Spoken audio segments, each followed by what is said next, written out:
Hi there, Carolyn Smith here. I'm the president of Flourish for Life Ministries and Crusade Director and assistant to Dave at Under the Influence Ministries. My husband Jim and I do a lot of traveling throughout the year, whether it's for ministry, for helping people, for family, whatever it is. We love to travel. Travel's hard on your body. Hotel rooms suck. The beds are never comfortable. The food stinks, but the great reward is in being with people and helping them out wherever they happen to be. So if you're watching this video, you may be about to go on a trip. And whether you're going with us on a mission trip or you just like to travel, I'd like to share with you some 311 rules to make your trip easier. Here we have a 1-quart Ziploc bag. Doesn't have to be this brand. This is not an ad. 1-quart Ziploc bag, and it complies with the 311 rule. In case you don't know, 311 originally stood for 3 ounces, 1 container, 1 quart in volume. Now, excuse me, I've got an itch. Wherever you go in the world, the rules are different for what an acceptable 1-quart bag is. For instance, in London, if you go through Heathrow, they're super, super picky. They don't allow this to be anything but clear. It must be clear. It must be 8 by 8 or smaller, and it must be sealable. Anywhere around the world, though, your just normal Ziploc baggie is going to comply with standards. If you want something fancy, you go for it. You can find a TSA compliant bags in many stores. However, when the zipper breaks, you might end up coming back to this little guy anyway. So let's go ahead and get into, first of all, what are the goals of a 311 bag? First of all, you want to travel light so you can travel far and faster. So in the case of a 311 bag, less is more. Just because you have space in your bag doesn't mean you need to fill it. My last trip, this is what was in my bag. It may look like a lot of stuff, but we were in a place that had mosquitoes that could cause disease. So I have a heavy-duty repellent. I have some Vaseline for shining my shoes and for lip gloss. I have Tiger Balm because I'm a little older now. Things get sore, and I really need a moisturizer. Also, because cosmetics can take up a lot of space, I like to take an eye contact container and put lipstick on one side, foundation on the other. You could do this for toothpaste and moisturizer. You'd be shocked at how little you use in a trip. So this is a phenomenal way to save space. Also, sometimes you can combine things. Like I have a wrinkle releaser that I really like. I also have something that freshens up my fabrics so that they can last longer, so I don't have to pack as much, or I can go longer between washing clothes in the sink. And so I found a good combination of wrinkle releaser and fabric freshener that I created, and took a few tries, but it was worth it. So just want to say less is more. If you can fit less into your bag, by all means do it, because you'll be traveling lighter. Another thing I want to point out, the 311 rule, it was 3 ounces. It's actually 3.4 ounces, which is 100 milliliters. So in all truth, it should be the 100-1-1 rule. We're one of the few countries in the United States that uses the Old English system for measurements. Something I want to point out, the 311 rule, 3.4 ounces looks different on different containers.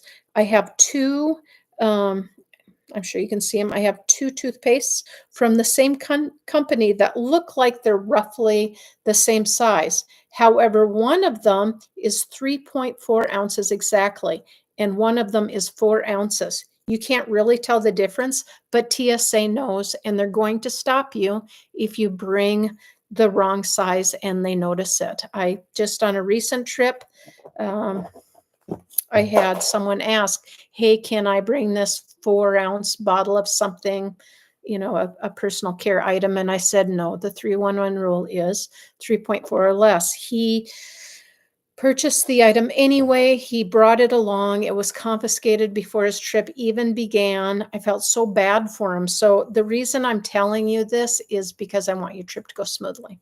Now, even if you have this 4-ounce something and there's just a tiny little bit left, obviously not 4 ounces. TSA doesn't care. It says 4 ounces on the container, so you will have this tossed or confiscated. So there you go. One of the things you can do is to create a replacement, okay? Just for example, I have a soap. Let me show you. Okay. I have a container like this where I bought a bar of shampoo. And that bar of shampoo I use for my hair, I use for my body, and I use for hand washing in the sink. Many of the places I go are warmer. And so my clothing will dry out within 24 hours, 48. I think I had a 3-day pair of jeans. I don't know why I washed them. Don't even bring jeans. Like, it's dumb. I'm sorry. I love you. I do it. They're comfortable, but when I've not brought them, that's been fabulous. Back to the topic. If you can find something like that and they're actually very common, do it. I cut mine up. I have a half a bar. This is what's left of my half bar of shampoo. This is what's left of my half bar of conditioner. Fits nicely in here. I even threw a little thing of Dove. Again, not an ad. It all fits in together, and this is what I use to clean anything I bring on the trip. Frankly, it's been great to not have that in 3-1-1. You can go ahead, you can get toothpaste tablets, you can get deodorants, you can get all kinds of personal care items that are solids. If it sprays, if it smears, if it spreads, if it squirts, that's a liquid, and you're going to have to fit it into your quart bag. So just keep that in mind. What else would we like to cover here? I think that just about that covers it. Also, if you can find items that, like, I love this deodorant, but it's super bulky. I fit it into the container of a deodorant that I hate. I will never buy this deodorant again, but it's a fantastic size. It's thin, it's not round. Round items don't pack well. You'll get fewer things in. So yeah, I'll just slip it into the new container. Also, one more thing you might consider putting into your liquid bag. This is important. If you have powders, go ahead and put those into your liquid bags, because when you go through TSA for security, those powders, somehow they diffract rays in the machine. And so your bag is more likely to get pulled over if you have a powder. Also, if you have, do I have any with me? Yes.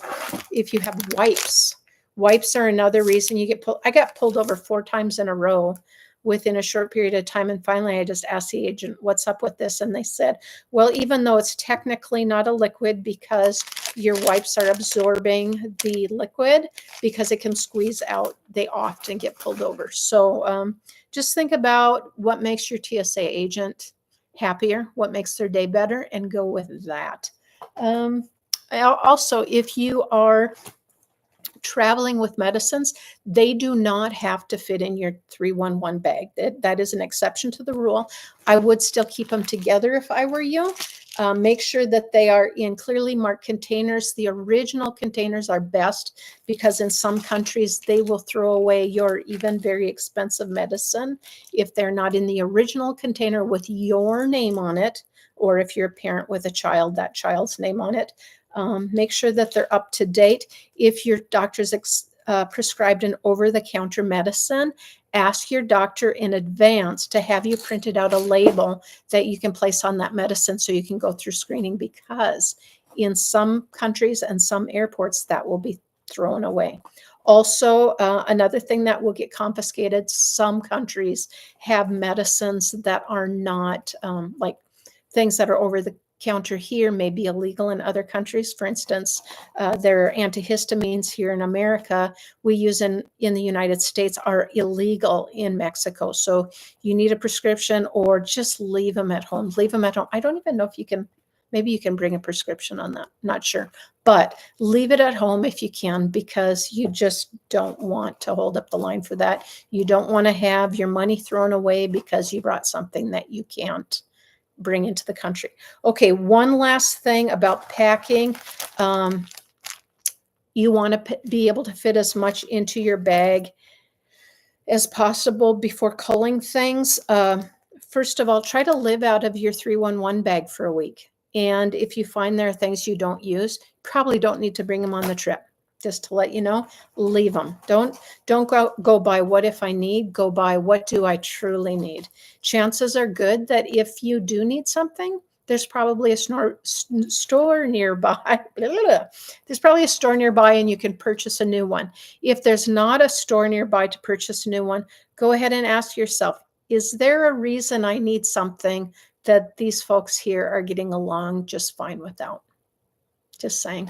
Might be a new lighter life for you.